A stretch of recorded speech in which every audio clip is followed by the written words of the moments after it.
Hi, welcome back. If it's a little echoey in the video, that's because, well, to be quite frank, this room I'm filming in is about to become a nursery. So everything's kind of skedaddled at this point. There's like my camera in here, my table, and that's about it. First of all, I want to thank you guys for your comments and messages and all of the support. Very overwhelming, but much appreciated. So thank you to anyone who took the time to comment or send me a message. I had so many people say, I never comment on videos, but I just wanted to let you know, and that really means a lot to me because I was kind of nervous to just make an announcement in general. So every single comment I had from people, you all who are subscribed to me and know me, very kind, very loving. So as promised, I am making this accommodating video. I'm just gonna sit down casually, do a little get ready with me, show you what I've been wearing, and just answer your questions. I wanted to do this because, like I mentioned, I plan on, after posting this, keeping my channel 100% beauty related. I'm not diving into pregnancy or vlogging or anything of that nature. And that kind of brings me into my first question that I wanted to answer. I got asked this a lot, and that's basically why I won't be posting more pregnancy content and switching to like vlogging, like family vlogging, that kind of thing.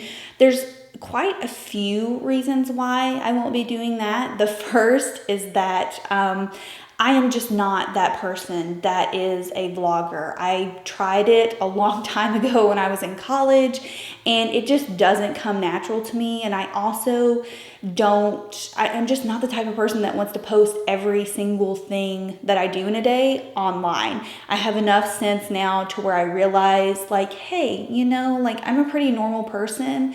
Not everyone cares what I do every single day of my life. That's why on Instagram, I will share little snippets, but that's like as far as I want to take it. Also, I really want to separate what I do for work, my passion, my job. I want to separate that from motherhood. I don't want my baby to grow up being on camera, 24/7, and then, like 18 years down the road growing up and then resenting me for constantly posting every single thing that they do online. You know what I mean? Truly, that is the main reason why, I'm just keeping that separate. I feel like I'm here to teach you all. I'm here to share my passion in regards to beauty. And that's kind of what my channel has always been about, except for the few times that I did diverge. And that brings me into the second reason why I won't be posting anything that's not beauty related. It's basically because YouTube puts our channels in niches. And when we diverge from those niches, it actually hurts our channel. So someone said, well, you posted a wedding series 3 years ago. Why won't you post a pregnancy series? To be honest with you, I didn't understand how the YouTube algorithm worked even 3 years ago. And by doing that, I actually hurt my channel a lot. That year was like one of the slowest growth years for me while I've been on YouTube. And it's because I strayed away from content that people really wanted to see, which is beauty. So I'll just say what I said in the first video. If you are interested in little snippets here and there of pregnancy updates, Instagram will be where that is. And also, I may decide, I do have a second channel, and I may decide here and there if there are some helpful things that I want to post, might go on that channel as well. So it's linked down below. So yeah, that's like the most lengthy answer ever, but that's how I wanted to answer that question. Okay, let's get into it. I had a lot of questions asking if my skin had changed during pregnancy, and that is a really hard question to answer because this time of year, my skin always goes bonkers. I have dermatitis, I have particular types of eczema, and it seems like always when fall rolls around at the early stages of fall, my skin goes bonkers. And so you've probably noticed in a lot of my videos that I have a lot of redness going on. It's kind of strange because it's only in this particular pattern, like this downward pattern on my nose, flares out a a little bit here and goes down to my chin. That could be one of three things. It could be pregnancy related. I really don't know. You can let me know if you had anything similar to this. Personally, I think it is more so allergy related with my skin, just knowing that this time of year, my skin basically does what it wants to and there's nothing I can do about it. And then finally, I don't even want to get into this really, but I do have a potential autoimmune situation going on, and that could also be the reason why my skin has decided to just suddenly become red. I don't know. So what I've been wearing is the bareMinerals Complexion Rescue stick. So the stick has definitely more coverage to it, and I just feel like it's so hydrating on my skin. It doesn't irritate my skin, and it gives me just the perfect amount of coverage to really neutralize that red tone that's going on. So, I just don't know. I don't know if it's pregnancy related or just me. Another popular topic that you all wanted me to talk about was in my announcement video, I mentioned that Will and I, for a very long time, have been talking about how it probably would be very hard for me to become pregnant. And so a lot of you wanted me to elaborate on that. I don't want to give anyone the impression that I had infertility issues or anything along those lines. Basically, it just kind of has to do with my history, which is a very long history of irregular cycles. So I did not get a period until I was 16 years old.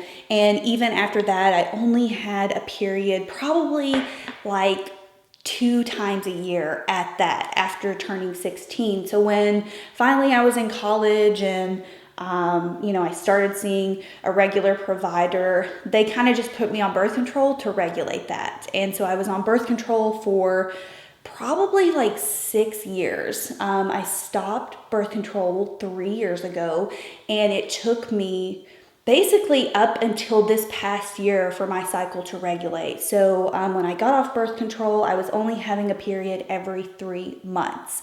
And then in 2019, things started to regulate.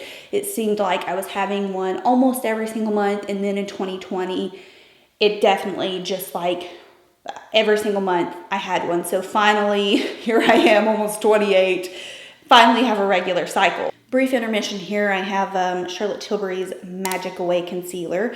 But to continue on with that, for those of you who don't know, my husband is a nurse practitioner.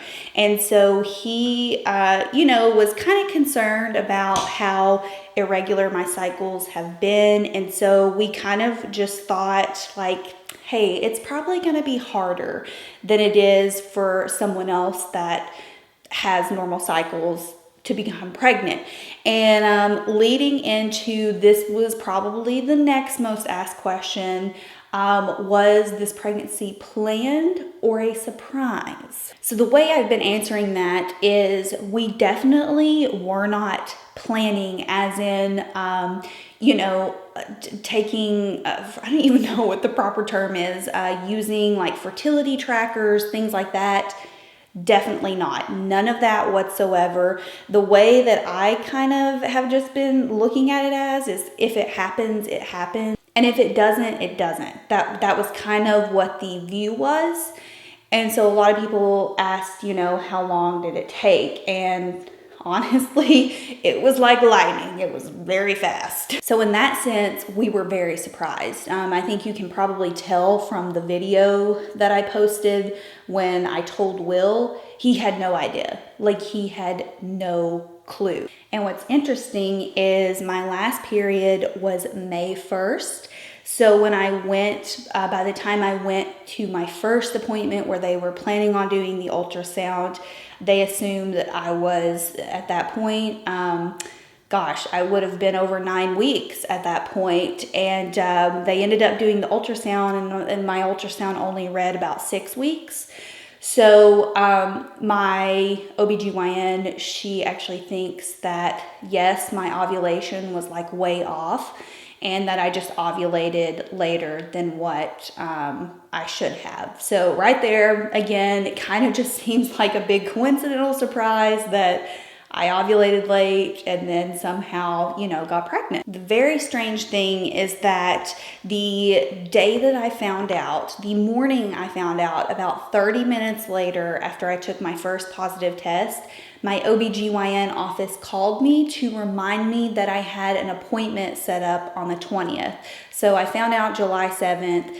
And then just my annual appointment happened to be on July 20th. And it was so weird and surreal because while I had this lady on the phone, I was like, funny story. I think I need a little bit more than an annual exam when I come in. So it was kind of just like a big surprise, miracle. I don't know. Almost like a full circle moment because Will had just graduated, and this, truly, other than coronavirus, is like a very great time for us. Going along with that, a lot of people asked, well, how did you know that you were pregnant? Did you have any symptoms? Did you have any signs? The only reason I knew to take a test was because I had not had a period in 2 months at that point. And I took pregnancy tests all throughout June, and they all came back negative. I took probably 4 in June, and they all showed up negative. It wasn't until July 7th that I got my first positive test. And the only reason I was taking them was simply because at that point my cycle had kind of regulated, and I knew that I shouldn't be skipping anymore.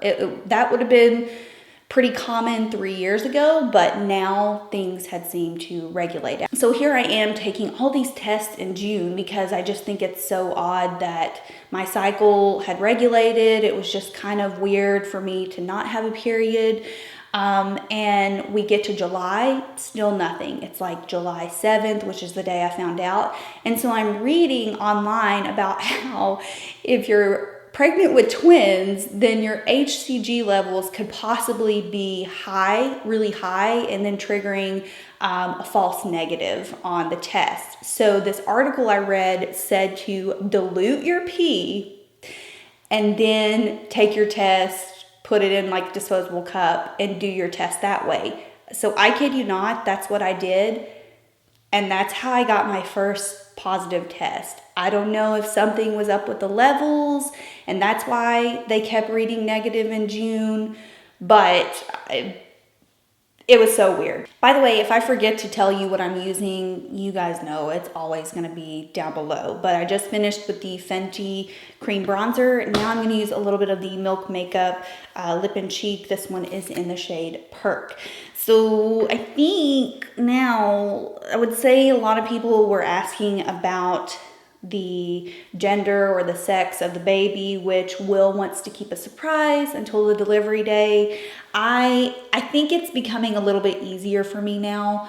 In the beginning, like especially with your first, it's just so like exciting. And I know I've heard some women say like, oh, I just feel like, I had a little bit more of a connection just by knowing if it was a boy or girl. But I don't want to spoil it for Will. It is something he really wants to keep a secret. I was a surprise baby, gender-wise, and also Will was. His parents. Neither one of our parents found out what we were until delivery day. But someone said, do you have a hunch on what the gender is? And I will say there have been some very strange things that give me a girl vibe. So I'll talk about those now. When I was about 4 weeks pregnant, at that point I had probably only known for about a week. And Will and I obviously had not told anyone. We weren't planning on telling anyone for a while, but we are very close with our neighbors. And our neighbors have 2 little girls, a 9-year-old and an 11-year-old. So here I am, 4 weeks. Obviously, they know nothing of the baby. I haven't told their parents yet. We're just over there. Our dogs play together. We play board games, that kind of thing out on the back deck. And so the 9-year-old comes up to me and just, straight looks me in the eye and says, I had a dream that you were pregnant and that you had a little girl. And my face was, I was very taken back. Like, I didn't know what to say because it was still very much a shock for me that I was pregnant. And we don't talk about stuff like that. That's not something that her mom and I talk about. It was just very out of the ordinary for her to just say that to me. And so I looked at her mom and I go, what did she just say? And she said, oh yeah, she had a dream last night that you had a baby and it was a girl. And she came running through the house this morning and woke us all up just to tell us she had a dream that Shelby had a baby and it was a girl. What's even more interesting is probably the day before that, I was having a discussion with Will on how kids were really intuitive about pregnancies. Some people that we had known, had obviously older children who knew that they were pregnant before they were. And Will was like, I don't know what you're talking about, whatever. He wasn't. He was just like, I've never heard of this before. And then literally the next day, our 9-year-old neighbor comes up to me and says that. Other than that, every single small child that we know in our lives and that we have in our lives that we have asked, just joking around with them like, oh, what do you think the baby is? They all will say girl. So obviously at this point, I can't confirm or deny anything because we probably aren't going to find out until the end. And I will say one last thing is that the baby's due date is March 18th, which is a Pisces. It's verging into the Aries season though. I'm a Pisces. I was born on February 19th. So if the baby is born on March 18th, March 19th, we'll be exactly 1 month apart. And so just the Pisces vibe also, I don't know. I obviously realize there are several male Pisces out there, but just because I don't know. It is a weird feeling, but who knows? Of course, a lot of you all have asked about names, and we had a girl name picked out immediately. Like, it was one of those moments where we were just like, yes, we know that's gonna be the name if it's a girl. We did have a boy name picked out. What's funny is before, I was even pregnant, we had a boy name that we really liked. And we were just like, yes, this is like definitely going to be the boy name when we decide to have kids. And now that we're going to have a baby, we've scrapped it. It's like, it's kind of just on the back burner right now. And Will and I cannot agree to one flippin' boy name. So if it's a boy, just know we're having a hard time with the name. When I say we have went through every single boy option, I truly mean it. It's just gonna have to be some type of weird compromise I'm feeling because we just cannot come to an agreement on a first name or a middle name. It's about to drive me nuts. It's literally driving me insane. But yeah, we do have a girl name picked out. And nothing, absolutely nothing for a boy. Okay, so I'm reading some of the last minute questions on Instagram, and it seems like a really big question is how long did conception take? And that kind of just falls back to the if it happens, it happens, if it doesn't, it doesn't thing. But I would say like a month. I don't even know how to describe like what phase we were in because we weren't actively just like, oh my gosh, yes, we want to have a baby by this time next year, it's got to be, and we weren't doing, fertility tracking or anything like that. It was literally just kind of like, well, if it does happen, like, it's a good time. So yeah, I would say probably a month. But then again, there was the weird occurrence where my doctor said, hey, like you ovulated really late. This, there would have been no way to track this. So, I don't have the answers. I literally have been reading like the mommy forums and they abbreviate everything. And I don't get it. I don't understand it. I feel like a runt in the litter and the lingo confuses me. Weird symptoms or hormonal changes. Not really. Like I had mentioned in my initial announcement video, I hadn't really had any symptoms through first trimester, and now that I am into second, nothing's really changed. I think I am beginning to maybe have the round ligament pain, just slightly. It does feel like my stomach is, almost stretching. So it's a little like tender, but that's really been about it. I haven't really noticed hormonally, like me being more emotional. Now we'll say we were in Books A Million, and we were looking at the baby books, and there was that really popular book I feel like every mother gets for their child. My mom got it for me, and I think it's called I'll Love You Forever, or I'll Always Love You. And I don't think Will had seen that book before. And so we were reading through it and we both started crying Books A Million. And Will was like, put it up now. So that was an emotional moment for Will, me as well. But I don't think I've really changed hormonally. Will wants to act like he is having his own personal set of symptoms. I just think he wants attention. Someone said, how do you feel overall about having a baby? And I'm going to be completely honest and upfront with you all right now, totally candid. And I feel like I've said this in the past on camera, but my pain tolerance level is literally at a 2. I faint when I get my blood drawn.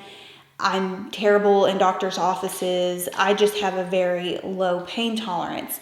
And so I ask anyone that knows me, I would have said prior to being pregnant that giving birth was like one of my number one fears in life. And it still is a very big fear for me. I also think that I have watched in movies where the active delivery part has been over dramatized. I think that's personally traumatized me. And all of my friends who have already had children they've all said that basically the hardest part is like the contractions prior to pushing.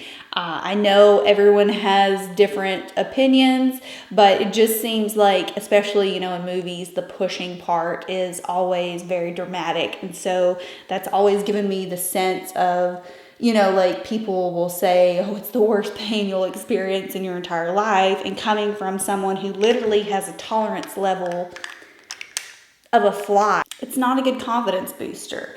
But I will say that I've been reassured by a lot of people, like, you're gonna be fine, you got this, you can do it. A lot of people asked if we were planning on having more kids, and I would say yes. I am actually an only child. Will has one older brother that is a year older than him, and like we've talked about it, and as long as everything is normal, is fine, it's able to be a thing, I would say that yes. Maybe one more, maybe 2 more. Who knows? Someone asked what we were doing about nursery decor since we are not finding out the gender. And honestly, regardless of if it's a boy or girl, I probably would have done a very neutral gender theme anyways, because I'm not a very colorful person. Everything that I wear, everything in our house is already neutral. So I have a couple of ideas. It's probably either going to be a lot of cream tones with like some blacks mixed in, or possibly gray tones. Gray actually goes pretty well with the color of our walls. Our walls are a very, very light tone. It's actually considered a white, but it has a hint of gray and a hint of blue in it. So gray works really well with the paint color that we already have, and we're not painting, but we're not doing like an accent wall, nothing that's going to cause extra stress. We're literally just going to keep the walls the same color. But yeah, very natural tones. I'm going to ask one of my friends who's actually my neighbor. She's an artist. I'm going to ask her if she can do some illustrations for some pictures we can hang up on the wall. And yeah, just nothing crazy, just cute, personal, neutral tones. Okay, I think I answered the most repeated questions. I'll try to answer any more that you may have in the comments, but we're going to finish this off with a very nice neutral lip. I'm going to use the Revlon Natural Lip Pencil, and I snagged the new Fenty Holiday Gloss Bomb set, and these are gorgeous. They're stunning, and I'm going to use this shade right here in the middle. It's kind of like it's like a very glittery kind of bronze shade. It's called Cake Shake. So I'm going to use that with my Revlon lip pencil. Okay, I hope you enjoyed the Q&A. Like I said, if there are any questions that I didn't get to, I'll try to respond to them down below. But yeah, thank you guys so much for all of your kind comments and support. Very excited, very nervous, very just like raw emotion going on here. A lot of excitement mainly though. I do want to say that you harassed me enough into buying Rare Beauty. So my next video is going to be review. I realize I'm the last person on the planet to be reviewing it, but better late than never, I guess. Anyways, I hope you enjoyed the video, and I'll see you in the next one. Bye.